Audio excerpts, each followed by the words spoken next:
Sahabat Salam, malam ini bertemu kembali dengan ET di pusat. Pembahasan kali ini kita akan membahas lanjutan dari legal ground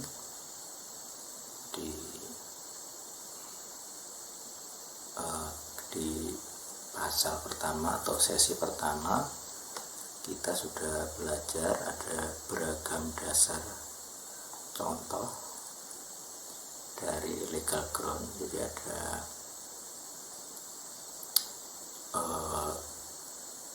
relasi Tuhan dan manusia, juga relasi setan dengan manusia, dan pemahaman relasi melalui sistem hukum atau sistem perjanjian ini yang akan kita bahas pada kali ini.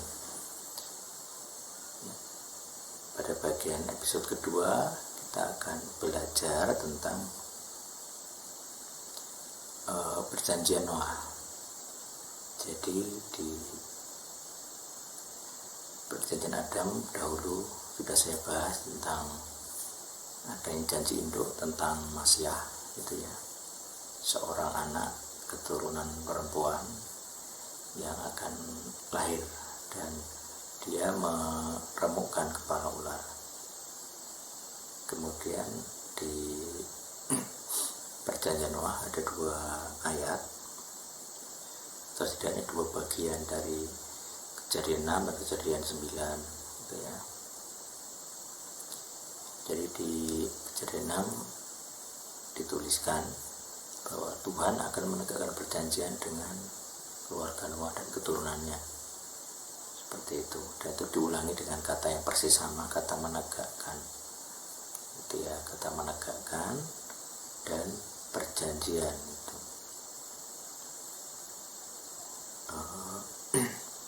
Kali ini kita akan membahas dari ayat yang pasal yang 9 dengan metode yang sama, yaitu SST, semua sesuai teks, SST, semua sesuai teks, dan kita melihat nanti pembahasannya seperti apa. Silakan menyimak.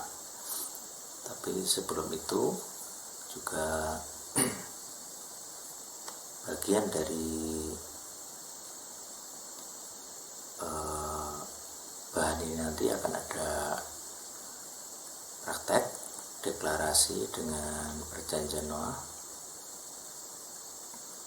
dan secara khusus materi ini untuk tim ET dan calon tim ET yang ada di seluruh Indonesia dan seluruh dunia. Dengan bahasa lidah kalian akan mendengarkan deklarasi ini, dan kalian akan mengerti isinya. Sedangkan yang tidak mengerti, tidak punya telinga, mereka hanya akan mendengar suara saja. Jadi kita nanti akan membahas beberapa poin dari 6 ayat. Dari 6 ayat ini. Jadi dari 6 ayat ini juga berkaitan dengan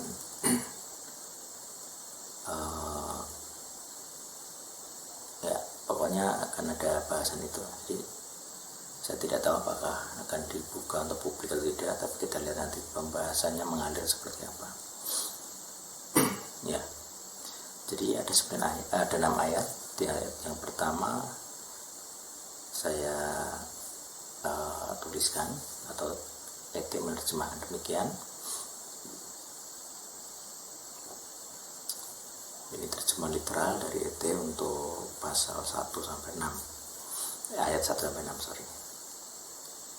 Jadi yang pertama, Tuhan Elohim memberkati Noah dan putra-putranya, dan dia, Tuhan, bertitah kepada mereka, berbuahlah dan melipat gandalah dan penuhilah daratan bumi. Jadi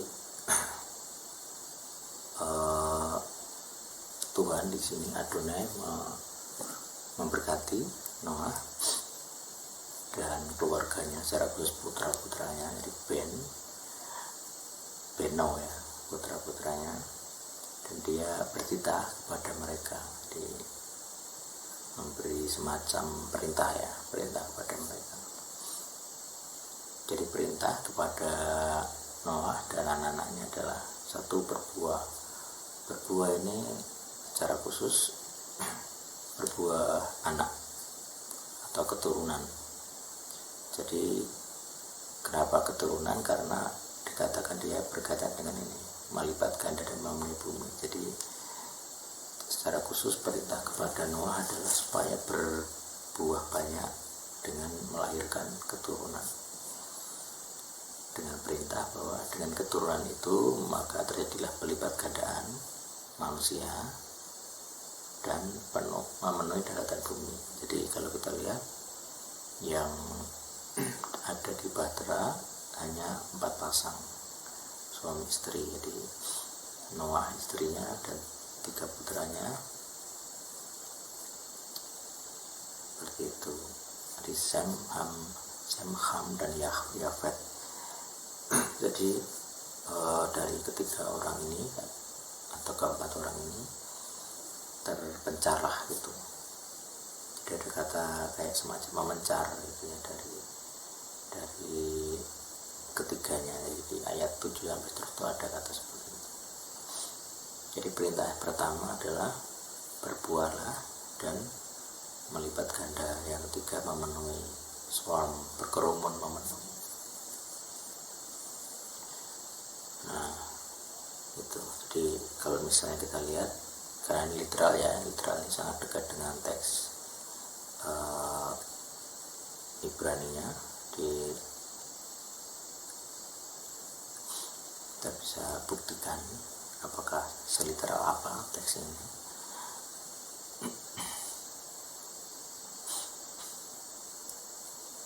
Jadi kalau kita lihat ayat pertama misalnya,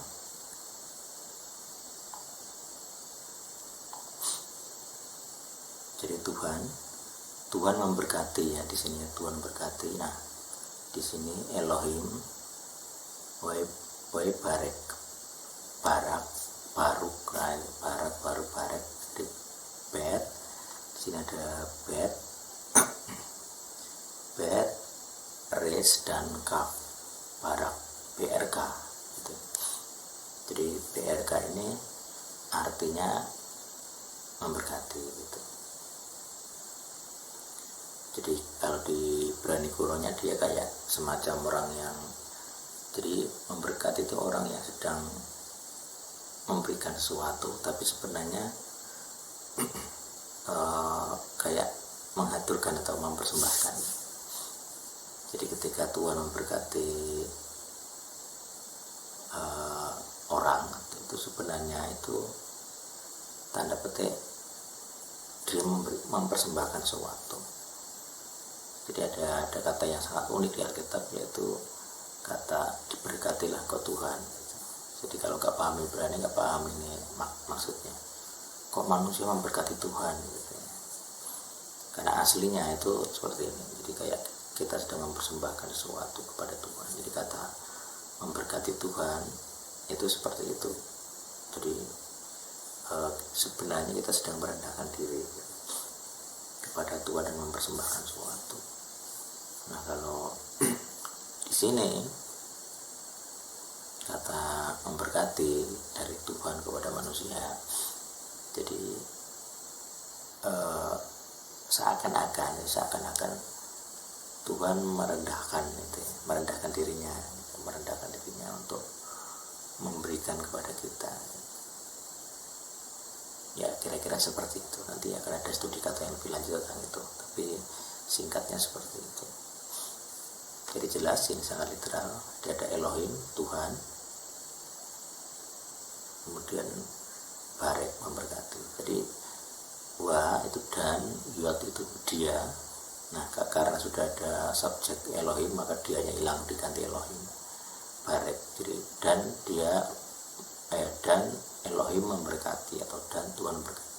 Kata dan dalam bahasa Indonesia kurang pas kalau ditaruh di depan gitu.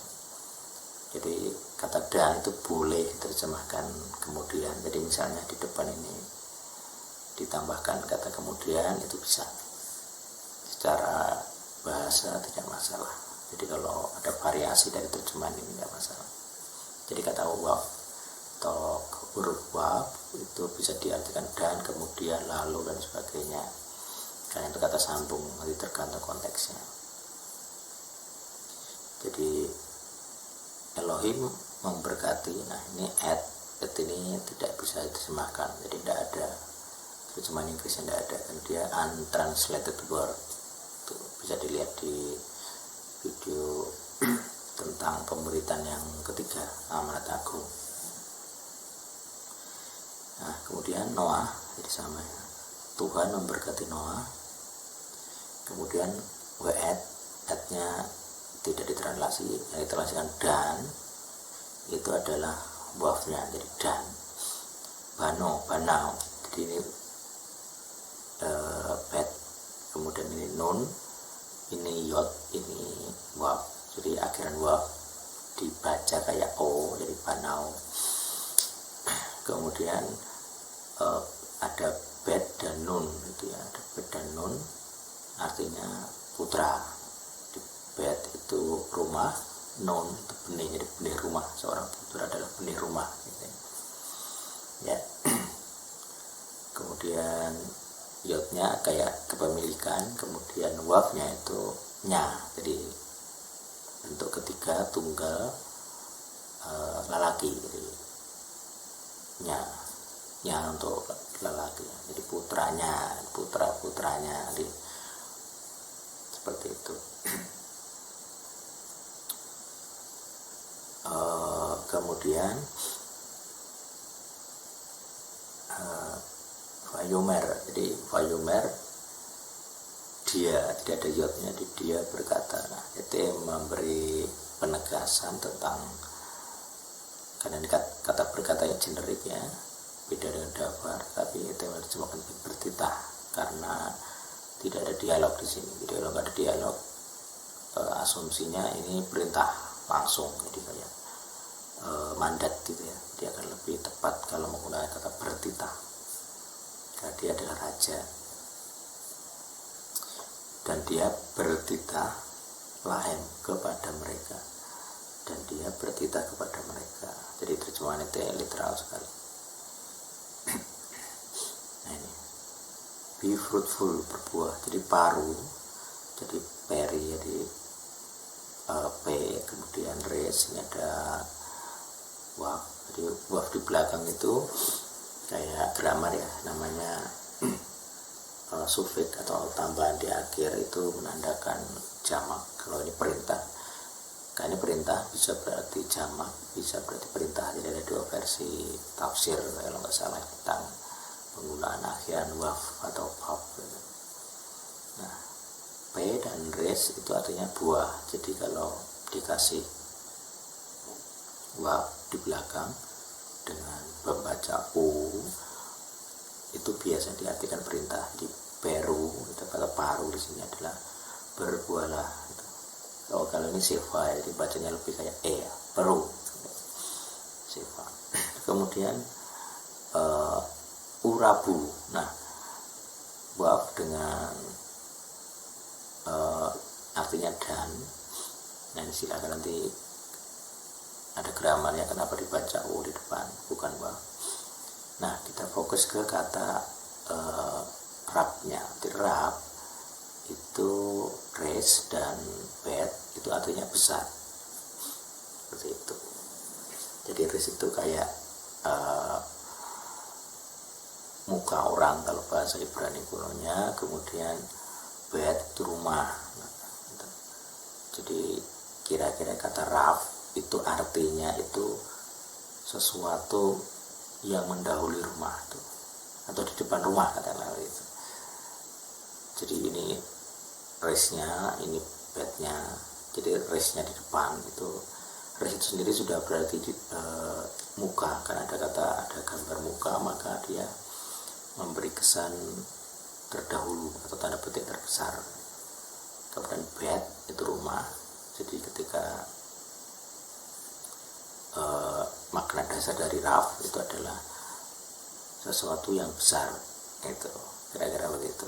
Rumah itu kayak keseluruhan entitas, kemudian raf itu besar atau yang pertama. Jadi kata besar itu maknanya seperti itu, sesuatu yang terutama di rumah itu, dasarnya seperti itu. Kemudian secara abstrak merujuk kepada entitas yang bermakna besar. Jadi ada dasar makna konkret, kemudian ada sedikit tanda petik pemaknaan abstrak dari kata itu. Nah, kira-kira seperti itu. Kata rab itu besar. Nah, di dalam bahasa Semitik, rab yang berarti besar banyak juga dipakai untuk beragam sebutan yang mulia gitu kan. Kalau kita lihat kata raf itu dipakai dalam, misalnya dalam Quran atau dalam agama Islam, raf itu digunakan untuk Tuhan. Kalau malaikat maut yang mendatangi roh orang mati kan, rohnya ditanya, man robbuka, siapa Tuhanmu? Rob, RB itu kata yang jamak, sama seperti Ibrani, rab besar gitu. Nah, ini juga kata rab itu nanti akan ada kata Ibrani, ada merujuk ke kata guru gitu. Rabi kalau dalam bahasa Arab rabuni gitu. Jadi kalau di Arab kata rab itu Tuhan. Nanti saya tunjukkan juga di Al-Muqaddas ada kata rab untuk Adonai, itu jadi pengganti kata Adonai, diterjemahkan rab. Al-Rab al-ilahu Adonai Elohim. Bunyi asli nggak akan saya baca, tapi saya gunakan kata Adonai. Ya, jadi seperti itu. Kalau misalnya kita lihat contoh ya, saya lihat contoh menggunakan Al-Muqaddas. Jadi Al-Muqaddas ini kitabnya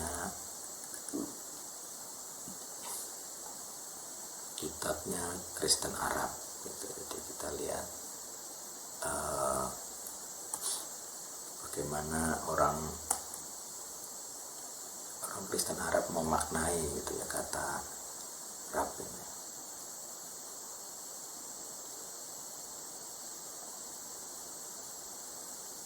Saya akan pause dulu ini.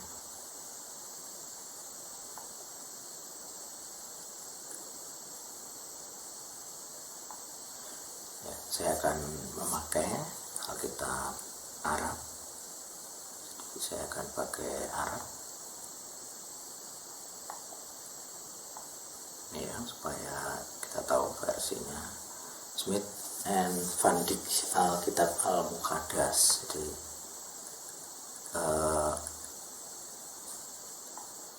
kita buka, jadi yang di Perjanjian Lama ini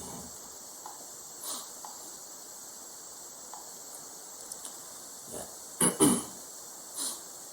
Nah, di ayat 4 ini ada ini ya,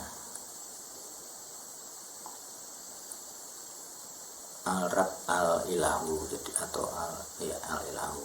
Kalau belum paham hurufnya bisa dibantu transliterasi di sini. Nah, jadi alif lam ALRB gitu, Al-Rab. Nah, ini Al-Rab. Kemudian ini ilah. Dan al-ilah itu. Al-ilah, jadi bukan al-alah gitu. Jadi, nah ini nanti kalau misalnya kita bandingkan dengan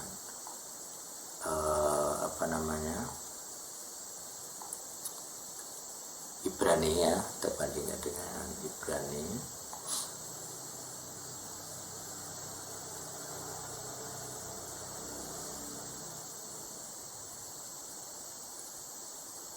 Nah, Jadi kalau Kejadian 2 ayat 4 kita buka dalam bahasa Ibrani Masoret akan seperti ini. Nah, saya menyoroti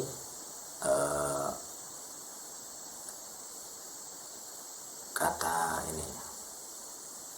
Jadi Adonai, kemudian Elohim. Jadi Adonai Elohim. Kata Adonai akan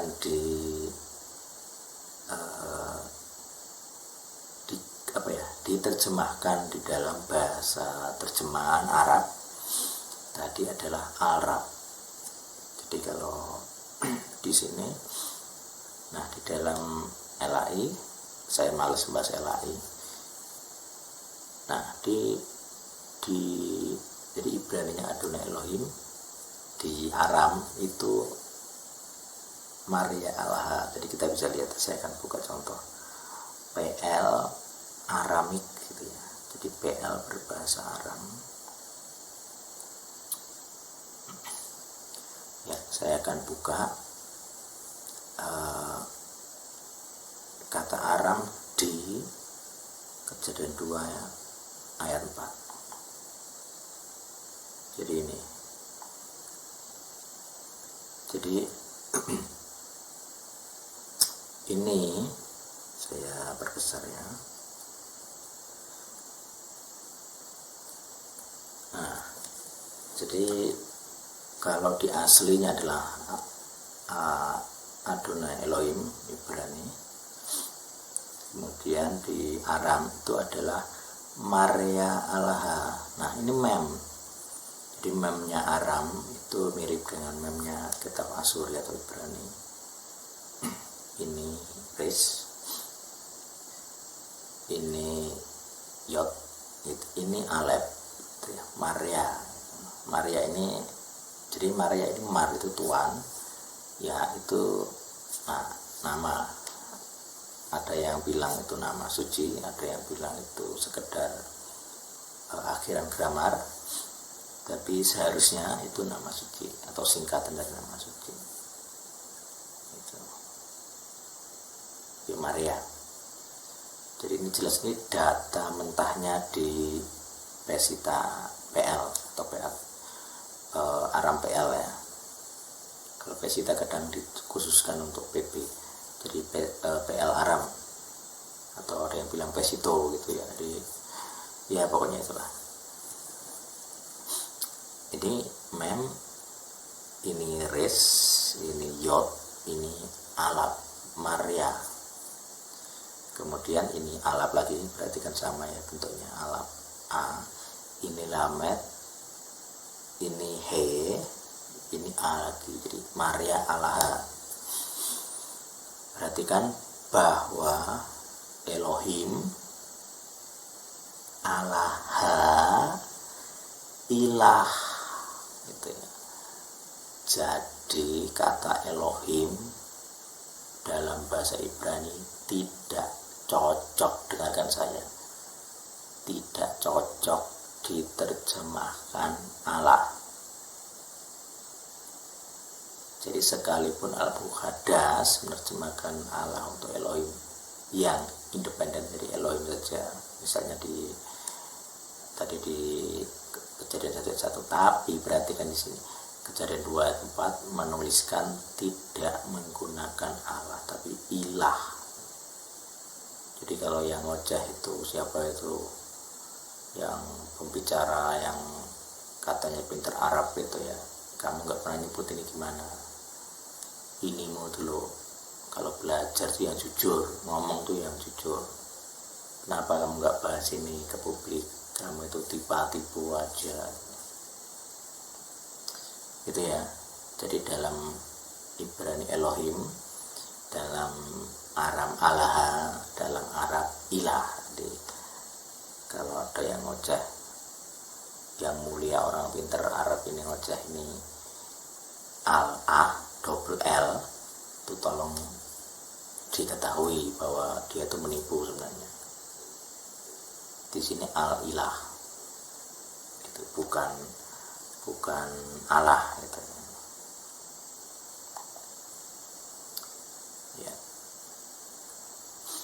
Jadi ini Arabnya, jadi ini alif, ini L, ini R, ini B, jadi Arab, jadi derab gitu. Kalau di Indonesia kata de itu kurang jarang dipakai gitu. Paling itu yang ada itu kata sang, misalnya the sun, sang surya, kata surya pun kata Sanskerta ya. Kata mungkin bendera merah putih, sang saka merah putih gitu. Nah, jadi kata sangnya itu the. Kalau di grammar katanya itu definite particle, itu penunjuk the-nya itu. Nah, ini bukan Allah, beda dengan sebutan Tuhannya Islam, beda. Ini ilah. Jadi Elohim di sini terjemahkan ilah, bukan Allah. Al-ilah itu. Jadi makanya di ET itu tidak menerjemahkan Elohim sebagai Allah. ET juga nggak terlalu cocok dengan terjemahan Melayu. LAI salah satunya juga karena ini pemahamannya seperti ini. Al-Rab al-ilahu, bukan Allahu ya. Pokoknya ada ilah, bukan Allah untuk kata Elohim. Jadi kenapa ketika berdekatan dengan Al-Rab tidak menggunakan kata Allah? Nah, itu orang Indonesia tuh perlu pintar berpaham. Jadi yang ngakunya, kadang-kadang orang mengklaim ini Kristen Arab pakai Allah. Nih, matamu melihat ini yang saya buat ini. Ilah, bukan Allah. Kalau Allah itu yang Kejadian 1 ayat 1. Nah, ini mana tadi? Nah, ini. Tapi perhatikan, jadi ketika ada nama suci Arab, dia nggak berani nulis Allah. Itu artinya apa? Artinya dia menunjukkan supremasi dari nama suci Al-Rab ini. Itu ya. Jadi paham? Semua sesuai teks. Jangan omdo, jangan nipu jemaat awam yang tidak bisa bahasa Arab. Itu ya. Dari kitab Al-Muqaddas Kristen Arab jelas menulis Al-Rab, Al-Ilahu, Al-Ilah. Al-Ilah, bukan Allah. Nah, ini juga sebenarnya kesaksian bahwa Allah itu Al-Ilah itu beda gitu. Kadang ini orang ya kayak orang bego aja, ngotot tuh orang Kristen Arab getol dengan penggunaan Allah. Ya ada, cuman kita di kitabnya ini ditulis sesudah, nah itu abad ke-7. Ada pressure juga, sudah ada kebiasaan. Dan nanti akan ada bahasa tentang artefak kuno pra-Islam. Apakah sungguh-sungguh memakai Allah atau Al-Ilah gitu. Ini kalau pembicara debat, tukang debat pemuja Isa Al-Masih ini mesti membantah fakta ini, termasuk penggunaan ilah di Al-Muqaddas seperti ini. Jadi ketika disandingkan nama suci, dia tidak berani menggunakan kata Allah. Jadi ini Al-Rab, ini Allah, dia nggak mau dipakai Al-Ilah. Karena cara gramar pun, ini perhatikan, secara gramar dari Ibrani atau kalau itu ilmu transliterasi itu paling tepat ya L-nya 1, lametnya 1. Kalau bisa 2 itu namanya tafsir, tidak sesuai teks. Karena Elohim L-nya 1, L Alef lamet L-nya 1, bukan Alef LL gitu. Malahan kalau ALL nanti saya tunjukkan Ibraninya itu nggak boleh disebut malahan, karena kalau ALLA itu artinya kutuk dalam bahasa Ibrani. Jadi komunitas ET dilarang mengucapkan kata kutuk. Jadi kita bisa cari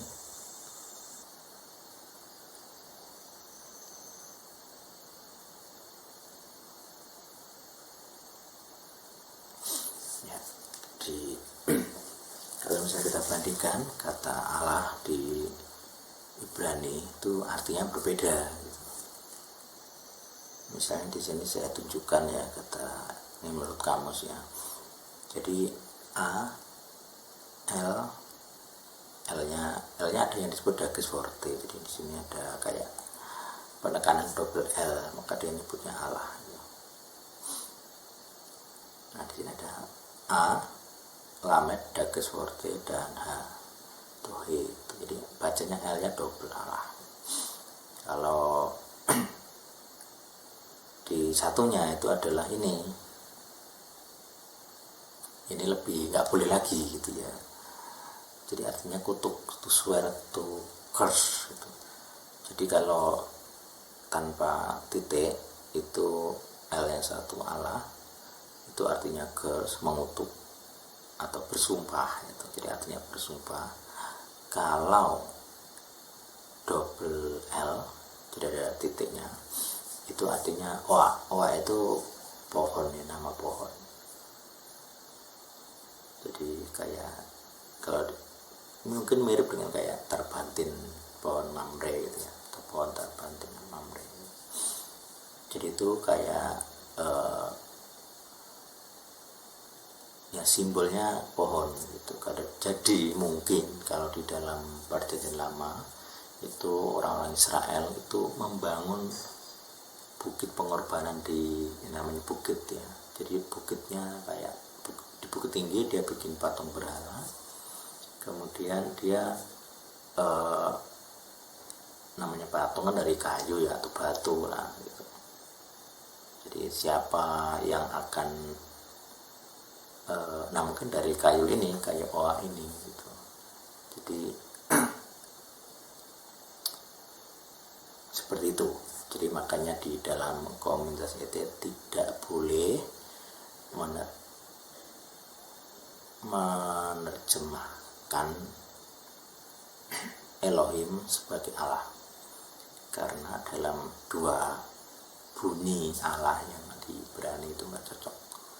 Baik Allahnya L1 maupun dages, ada dages forte yang diucapkan dengan double L, itu dua arti itu tidak boleh diterapkan ke kata L-nya gitu. Nah kita lihat dia menariknya, dia tidak punya etimologi L yang sama dengan Elohim. Jadi sekalipun Alef, Lamet, dia di sini gitu ya. Jadi nama Allah yang L1 maupun L2 itu sama-sama non Ibrani. Jadi kita tidak bisa menggunakan untuk menggantikan Alef Lamet yang asli Ibrani yang berarti Tuhan, karena itu L nanti ada variasi Eloah, ada variasi jamaknya Elohim. Elohim bisa tidak selalu berarti Tuhan, karena Elohim itu jamak. Bisa ada yang memaknai kayak itu keagungan, tapi juga memang itu berarti jamak benar karena digunakan untuk kata malaikat. Jadi tentaranya Tuhan, tentara langit itu Elohim gitu. Plus kata Elohim juga bisa digunakan untuk raja manusia. Jadi kalau di Jawa kata Gusti itu bisa untuk Tuhan, bisa untuk raja. Jadi kalau menembah neng Gusti itu menyembah Tuhan, bisa itu berupa ibadah kepada sosok Tuhan pencipta. Tapi kalau kepada raja, berbicara kepada raja juga bisa kata Gusti. Jadi Gusti ya raja gitu ya. Kira-kira begitu. Nah kata Gusti bisa berarti juga Tuhan dalam bahasa Indonesia. Makanya kalau di bahasa Indonesia oleh misionaris dibedakan ada Tuhan dan Tuhan. Tapi aslinya dalam bahasa Melayu sama Tuhan, tidak ada hanya. Itu sisipan dari misionaris gitu. Jadi kalau misalnya kita bandingkan dengan kamus Ibrani kuno juga bisa, dari uncertain, dari version ini tadi. Jadi kita bisa bandingkan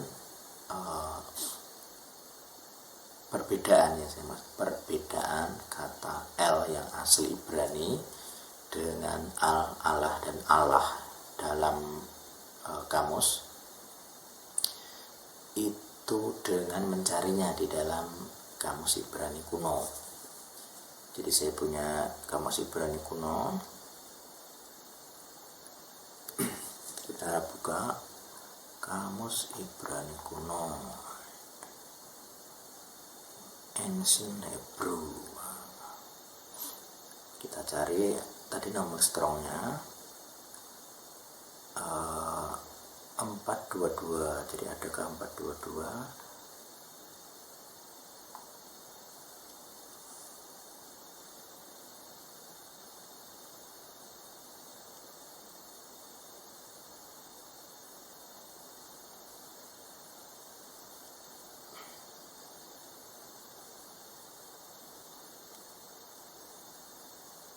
Nah,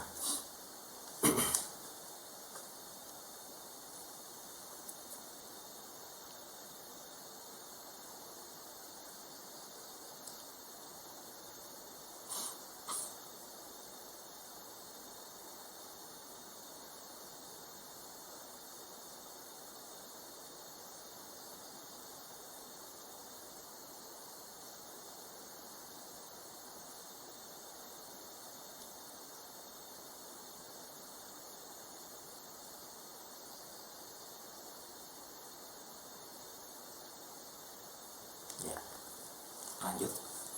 Sekarang kita lihat kamus Ibrani kuno dan kita akan mendapatkan informasi yang lebih otentik di dalam bahasa Semitik. Jadi rupanya ada.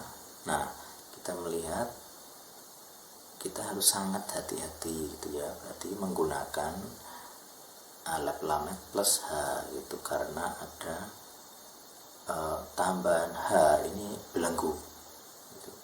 Saya jelaskan dulu alef lametnya. Jadi alef lamet dalam Ibrani itu seperti ini. Alef itu kepala kerbau, kemudian lamet itu tongkat. Jadi tongkat gembala sih, tongkat yang ada kaitnya, jadi untuk memukul domba. Nah, kaitnya itu ya kayak bisa digunakan untuk menarik hewan. Jadi alef lamet El Tuhan itu artinya sosok berkuasa dengan simbol kepala sapi tadi yang mengarahkan. Nah, sosok yang berkuasa atau yang kuat yang mengarahkan itu maknanya pemimpin. Makanya di sini ada, kita lihat dia punya beberapa makna, yaitu di sini judges, hakim-hakim, chief itu pemimpin suku, kira-kira begitu. Dan God, ada God dan gods itu ya. Jadi gods pakai S bisa berarti nanti merujuk ke Elohim, salah satunya malaikat. Jadi gods, di terjemahan Inggris gods itu tidak selalu berarti politeis, Tuhan yang banyak tunggal, tetapi juga powerful ruler. Jadi kayak pemimpin yang berkuasa, dan pemimpin yang berkuasa bisa manusia, bisa malaikat. Pemahamannya seperti itu.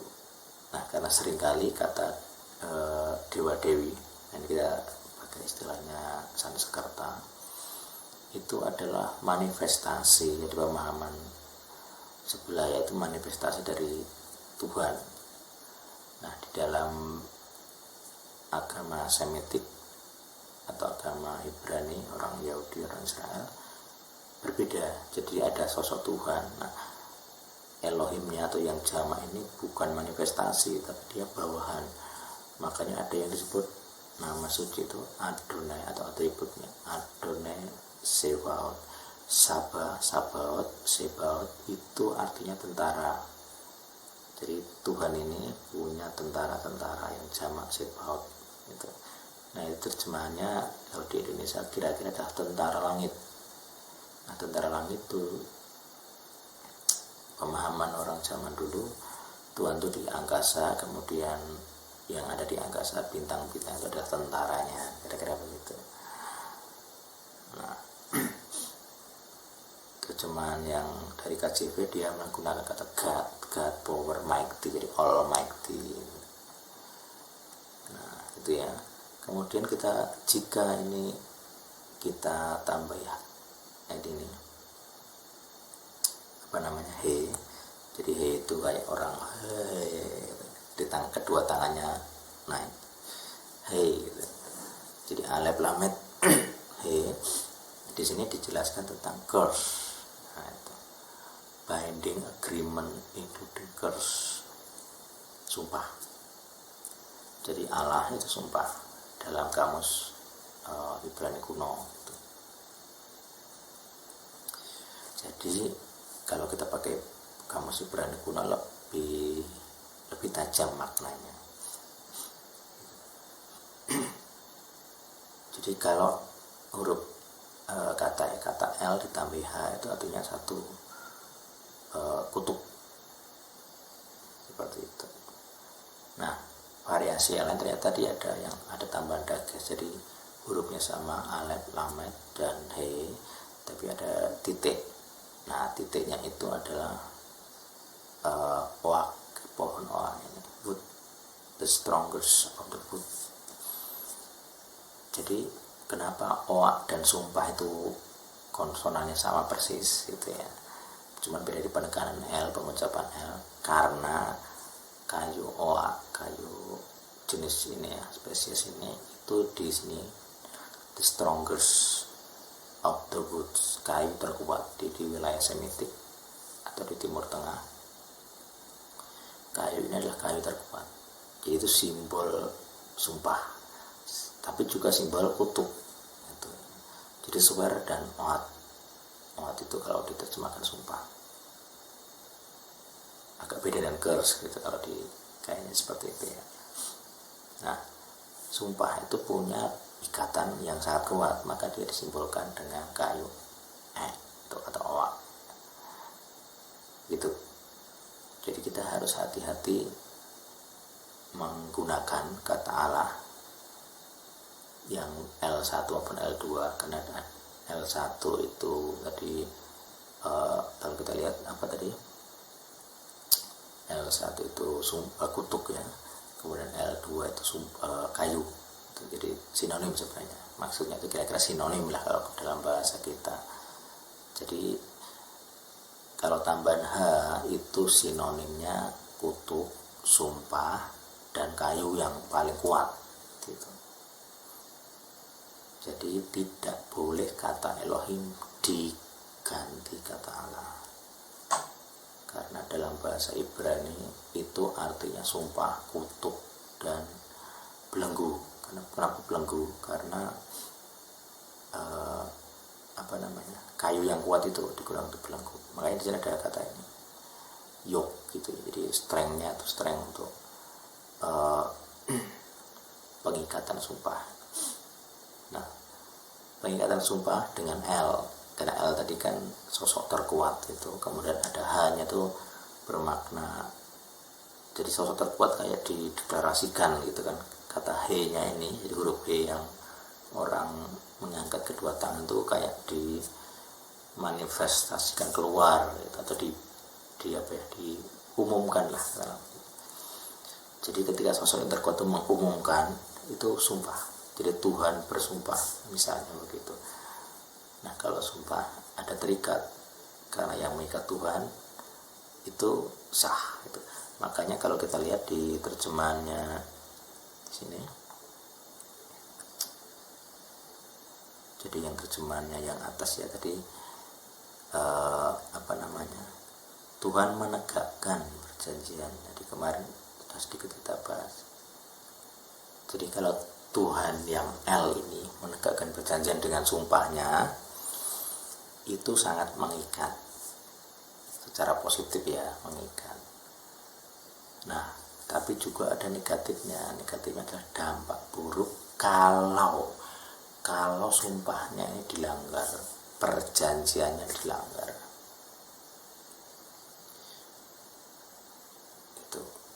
Jadi kita harus ekstrim hati-hati menerjemahkan Elohim.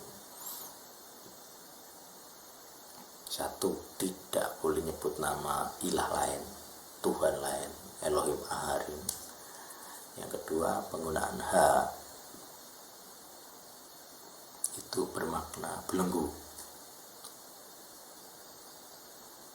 Jadi kalau kamu menerjemahkannya Tuhan Allah, kamu ini termasuk LAI ini, kamu membelenggu orang dengan ucapan Allahmu. Belenggu sumpah, belenggu kutuk, plus belenggu kayu tadi. Makanya di ET tidak boleh menggunakan kata Allah untuk menyebut Tuhan, karena Allah punya makna yang berbahaya. Nah, kecuali kamu mau terikat, terbelenggu, ya silakan, itu bukan urusan saya. Tapi yang jelas teksnya semua sesuai teks itu menunjukkan bahwa kata Allah itu extremely dangerous untuk dipakai. Maknanya tidak menyenangkan. Jadi nanti kalau dipakai kata Allah, kalau ditarik ke konsep semitik, terjemahan itu berarti kutuk Tuhan. Mampus kalau kamu mengucapkan nama Tuhanmu, tapi yang kamu klaim adalah kutuknya atau sumpahnya. Artinya kamu seakan-akan tanpa sadar terikat kepada suatu perjanjian, dan kamu sudah melanggar perjanjian di saat yang sama. Jadi ini legal ground ya, makanya ini bahasnya legal ground. Jadi kalau kamu mengucapkan nama itu, kamu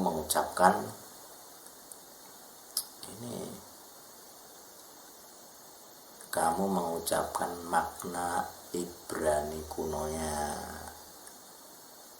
curse, oath, binding, yoke, sumpah, kutuk, dan belenggu, kayu terkuat. Jadi kamu gak bisa lepas. Jadi kamu membelenggu dirimu sendiri ke belenggu yang tidak kamu tahu. Makanya jadi orang itu ya sebenarnya bukan masalah pintar bodoh, itu aslinya bukan genetik kamu lahir pintar atau bodoh, itu enggak. Tapi ini yang disebut pembodohan, penipuan. Jadi khotbah penipuan itu ya kalau enggak ngerti hal seperti ini. Jadi jangan sampai kamu mengklaim nama suci plus dengan fokus ke kutuknya, ke Allahnya. Kamu mengklaim Allah, kamu mengklaim kutuk, lah kamu celaka sendiri. Padahal Elohim di dalam bahasa Ibraninya itu sebenarnya adalah manifestasi atau deklarasi dari keagungan El, itu makna jamak. Yang kedua adalah deklarasi nama Adonai Sebaot, tentara. Jadi Sebaotnya jamak, jadi Elohimnya digunakan untuk deklarasi, Sebaotnya para tentaranya. Nah itu jauh berbeda kalau kamu pakai kata Allah. Apalagi yang double L itu kayu belenggu, jadi kamu belenggu dirimu sendiri. Jadi ini kasarnya ya, sebenarnya saya nggak terlalu senang ngomong kasar, tapi kalau nggak dikasari kalian tuh nggak paham. Ditololnya doktrin penerjemahan yang salah ini adalah membelenggu dengan kayu terkuat, gitu ya. Jadi kalau kamu para penerjemah membelenggu jemaat dengan kayu terkuat, yang salah siapa? Ya kamu itu, ini dosamu. Makanya saya sering bilang hamartia, melenceng itu asimtot. Jadi kayak ada rumusnya. Jadi kamu mau pinter, mau bodoh, mau sekolah tidak sekolah, mau kamu disiplin rohani atau tidak, kalau kamu orang asimtot itu melenceng terus. Jadi kamu mendekati suatu titik itu kan asimtot kan gitu kan. Kamu itu dibatasi kayak ada garis imajiner gitu. Jadi belok terus nggak akan nyentuh. garisnya pun nggak akan kamu sentuh, apalagi ke titik di tengah itu. Jadi gini terus, ini lurusnya gitu terus. Tujuanmu di sini, ini garis lurusnya, kamu selalu di sini. Selalu ada jarak. Sini ada jarak gede, sini. Yang di sini itu kayak seakan kamu mendekati nol, tapi nggak pernah nyampe juga, nggak pernah nempel. Gitu. Jadi karena kebodohan, karena kamu sok pinter, tapi nggak ngerti apa-apa. Gitu. Kamu pahami berani, tapi nggak ngerti apa-apa. Hikmatmu nggak ada.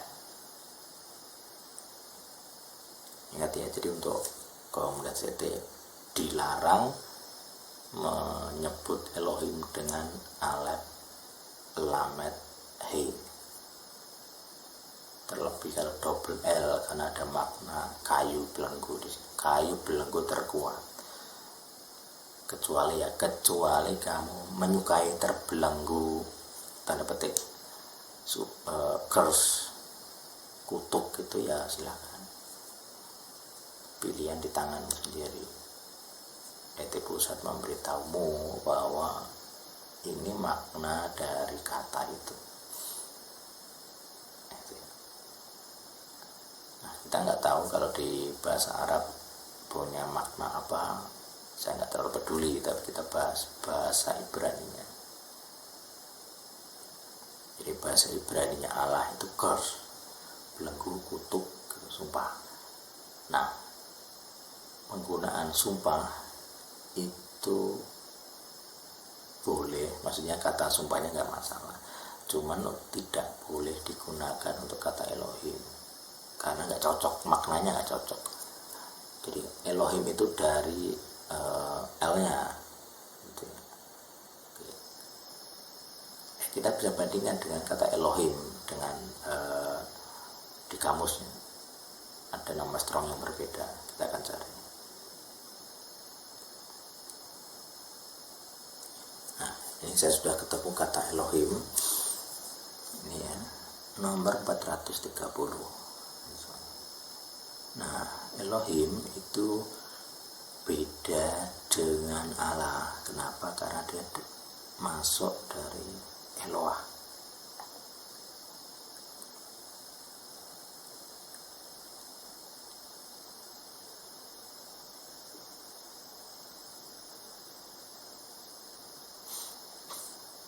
Nah, jadi Eloah itu ada ada wafnya gitu. Dan dia dari L, jadi Eloah, Elohim, bukan Allah. Jadi ada wafnya, beda gitu. Jadi bukan ALAH, bukan ALLAH yang berarti kutuk atau kayu tadi, tapi alef, lamet, waf, dan he itu dari L. Jadi L, Eloah, Elohim. Itu proses jadi L-nya ditambah sufiks atau tambahan akhir di belakang kata L atau huruf L. Jadi jadilah 3 kali kata turunan lah kalau saya nyebutnya. Jadi L, Eloah, Elohim. Ada 2. Jadi kata L itu punya 2 turunan, itu Eloah dan Elohim. Nah, 3 set ini satu berkaitan gitu. Jadi Eloah, Elohim tidak berhubungan, sekali lagi tidak berhubungan dengan kata Allah, double L maupun single L. Itu beda, secara makna berbeda gitu. Lanjut ya. Jadi kita melanjutkan, tadi kita membahas ada Eloah, ada Elohim, ada Allah, L dan 2. Jadi tidak boleh menggunakan Allah untuk kata Elohim gitu. Jadi kita tidak mengikuti tradisi terjemahan Melayu, terlebih yang Quranik atau Islamik dengan atau Arabik gitu ya, dengan bahasa-bahasa yang sok Arab gitu, tapi nggak ngerti pemahaman yang sebenarnya.